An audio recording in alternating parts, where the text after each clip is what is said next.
Mayad na gabi eh. Maayong gabi eh. Tama ba lang? Mayad. Maayo. Maayong gabi eh.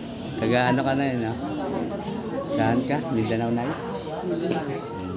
Cebuano. Gihapon. Halo-halo na.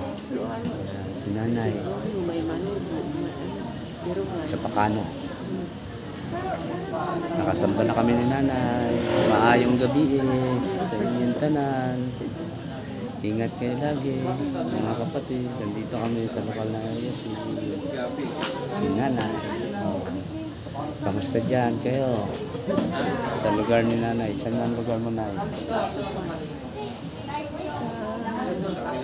Mindanao. May kapatid pa kaya? No. Shout out. Sinong pangalan? Kapatid namin. Ay, ang isa sa Canada. Yun. Shout out dyan sa Canada. Naano pa si nanay? De, naano ko lang parang di mainit si nanay. Hintayin mo na nanay si kuya. Malapit na yan.